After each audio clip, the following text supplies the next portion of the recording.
Amazon computer. Let's start with it. Today we will discuss about the topic counting of nodes and searching of an element in the list. Okay, so here first of all, this if statement, if start equals to null, will check that whether our list is empty or not. If our list is empty, it will give us the underflow condition. Okay, otherwise this else part will be executed. So here I have assumed one list having 3 nodes. Okay, so here first of all we will set count is equal to 0. Here it is here the second statement is to set count is equal to 0. Okay, we will initialize the count variable, we will take and initialize it by 0. After that we will use one pointer temp so that it can traverse the entire list, so that in return we can get the number of nodes in our single linked list. Okay, so here we have set temp is equal to start. Now here the while loop is used so that it can check. Okay, so here temp not equals to null. So here this means that further the node is present, it is this first node is pointing to some other nodes. Okay, so here this while condition is true, so it will enter inside the loop and it will set count is equal to count plus 1. That means now this count which is 0, it will become 1. So as it is 1 now, yes, this node is count number 1, this node is number 1 node. Okay, after that again it will set temp is equal to temp next. So now this temp pointer, it will point to the second node. Okay, after that again the while loop will be executed, and as this while loop becomes true, the count will be set to 2.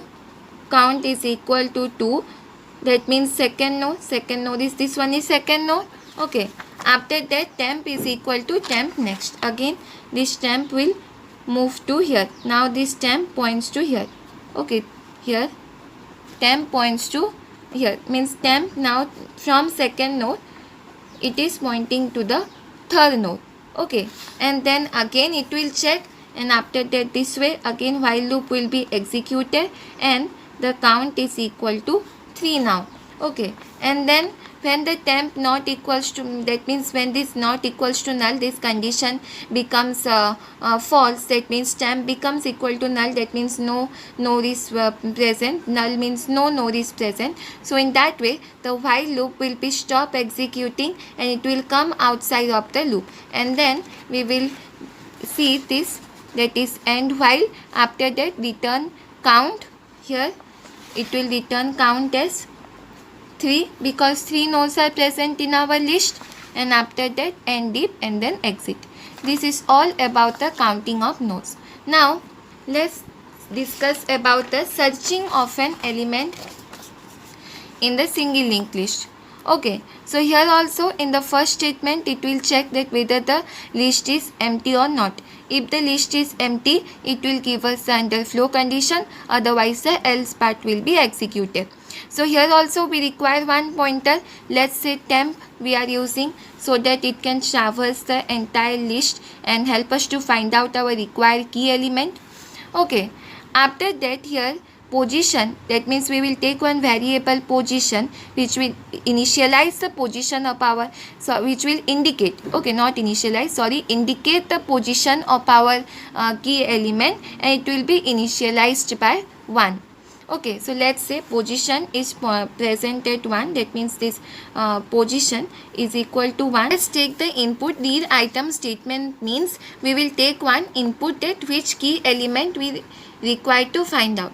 Okay, so let's say that we want to find out the element 20 from our list.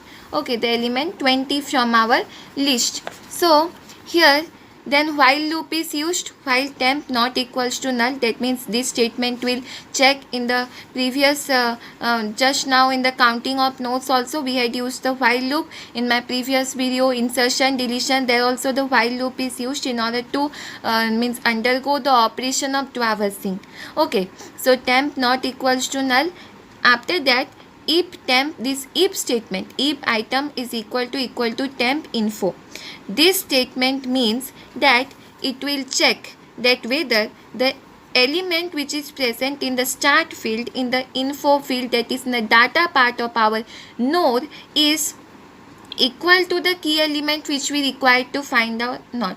Okay, so it will check that if this condition becomes true, then it will print that the searched item is found at the respective position, and then it will exit.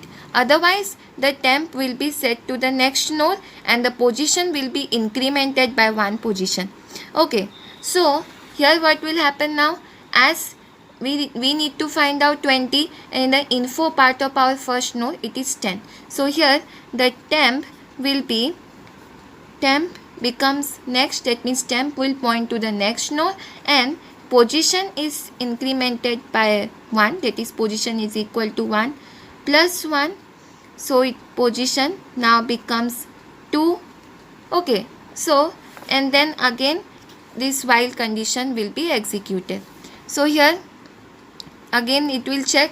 This time what will happen is that in the info part of our second node, in the start field 20, which is equal to the required key element which we need to find out. So this time this if condition is becoming true, so it will print that the searched item 20, the searched item 20 is found at position 2. Okay, thus it will give us the output as the searched item 20 is found at position 2. Okay, after that it will exit. Now suppose we would have given something like 40 in our read item as input. So in that case what will happen, see, in our list 10, 20, 30 are the elements, but 40 is present nowhere. So in that case it would have given us that when it would have given us the print, that means the searched item is not found at any of the position in the list. Okay, so this is all about the searching algorithm. This is how the searching algorithm works. So this is the end of today's video. In the upcoming videos we will learn more about the linked list. Till then, stay cool, stay safe, and please like, share and subscribe my channel. Thank you.